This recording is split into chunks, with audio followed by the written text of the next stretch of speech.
اور یہ بھی معاشرے کے اندر تبدیلی ایسا نہیں چاہتے۔ اسٹرکچر فنکشنلسٹ کے بارے میں جو ٹالکٹ پارسن ہیں، انہوں نے بڑا کردار ادا کیا، اور یہ ایک پروفیسر تھے، امریکن پروفیسر۔ انہوں نے 1940s کے درمیان میں ان کی بڑی کنٹریبیوشن ہے۔ یہ کہتے ہیں کہ سوسائٹی جو اسٹرکچر فنکشنلسٹ ہے، ان کے مطابق society is a stable arrangement of parts that fit together. جو سوسائٹی کے مختلف پارٹس ہیں وہ اکٹھے ہو کر کام کرتے ہیں for the stability of the society. Social is glued together by sharing values, ایک جیسی ویلیوز کو شیئر کرتے ہیں اور اس کو لوگ فالو کرتے ہیں۔ ایچ پارٹ جو ہے وہ کنٹریبیوٹ کرتا ہے for the functionality of the society, اور یہ میکرو لیول اس کا فوکس ہوتا ہے۔ اب یہ میں نے بڑا ایک آپ کے سامنے مائلڈر خیم کا ایک کمپریہنسو قسم کی ان کی کنٹریبیوشن، ان کا جو اسٹرکچر فنکشنلزم کے حوالے سے سٹانس ہے، وہ میں نے آپ کے سامنے یہ رکھا ہے کہ اکارڈنگ ٹو مائلڈر خیم، sociology is the study of social institutions. There are 5 basic institutions of the society, and there is a great role of these social institutions in the functionality of the society. If these institutions have a good collaboration, then the society will move towards development, otherwise the society will suffer.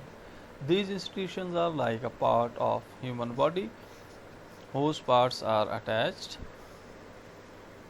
with each other.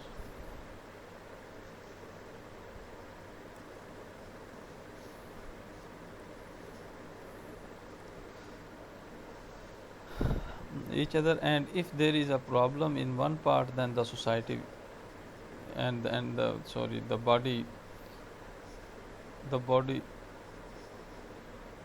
whole body will disturb. اب اس میں simple یہ بتایا گیا ہے کہ یہ نچلی slide میں دکھا کے پھر آپ کو سمجھاتا ہوں کہ جو اسٹرکچر فنکشنلسٹ ہیں وہ یہ کہتے ہیں کہ جس طرح یہ 5 ادارے ہیں، family, education, religion, economics and politics, اسی طرح معاشرے کے اسی طرح معاشرے کے یہ جو ادارے ہیں، یہ جس طرح انسانی جسم ہے اسی طرح یہ کام کرتے ہیں۔ اگر خدا نخواستہ ایک پارٹ آف دا سوسائٹی کے اندر ڈسٹربنس ہوگی تو ساری جو باڈی ہے وہ ڈسٹرب ہو جائے گی، اور اگر ان کے درمیان میں اچھا کولیبوریشن رہے گا تو معاشرہ آگے موو کرے گا اور ڈیولپمنٹ کی طرف جائے گا۔ اگر family, education, religion, economics and politics, ان کے اندر آپس میں کولیبوریشن نہیں ہوگی، لائک تھرڈ ورلڈ کنٹریز کے اندر یہ مسائل پائے جاتے ہیں کہ گورنمنٹ کہتی ہے کہ آپ آبادی پر کنٹرول کریں، لیکن مذہب والے جو لوگ ہیں، وہ مذہبی لوگ ان کی بات کو فالو نہیں کرتے، وہ ان کی مخالفت کرتے ہیں۔ اور آپ رزلٹ دیکھ لیں کہ پاکستان کے اندر 1960 سے کوشش ہے کہ پاپولیشن گروتھ کو کنٹرول کیا جائے یا اس کا گروتھ ریٹ جو ہے وہ کم کیا جائے، لیکن آپ دیکھیں کہ وہ کنٹرول میں نہیں آ رہا۔ اس کی وجہ یہی ہے کہ یہ جو ہمارے مختلف انسٹیٹیوشنز ہیں، فیملی ہے اور ریلیجن ہے خاص طور پہ، اور جو ہماری ایجوکیشن ہے وہ اس کو ساتھ لے کے نہیں چلتی، جس کی وجہ سے کولیبوریشن نہ ہونے کی وجہ سے ہماری جو فنکشنالٹی ہے معاشرے کی وہ بہتر نہیں ہو سکتی۔ دوسرا ہے the conflict perspective. Conflict perspective originated with the German economist historian Karl Marx, the father of communism. Social groups, for example worker and capitalist, men and women struggle for scarce resources and power. Conflict is normal, stability, order or not. Macro level focus ہے۔ Karl Marx اصل میں یہ چاہتے ہیں کہ میں نے لکھا بھی ہوا ہے کہ Karl Marx viewed struggle between social classes as inevitable because workers are exploited under capitalism. They claimed that the capitalists exploit the working class by giving the low wages. The conflict perspective encouraged the working class for gaining their right by radical movements.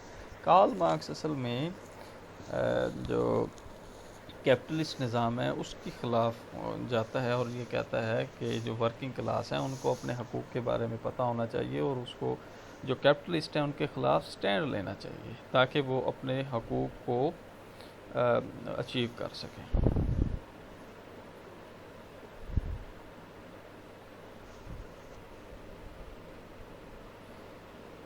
آگے ہے symbolic interaction. یہ micro level perspective ہے اور جس میں symbols کی بات کی جاتی ہے. The interactionist perspective focus on social behavior in everyday life. It tries to understand how people create and interpret the situation they experience, and it emphasizes how countless instances of social interaction produce the large structure of society, government, the economy, and other institutions. This perspective presumes that it is only through the social behavior of the people that society can come into being. Society is ultimately created, maintained, and changed by the social interaction of its members. The interactionist perspective in general invites the sociologist to ask specific kind of question: what kind of interaction are taking place between people and how they can understand and interpret.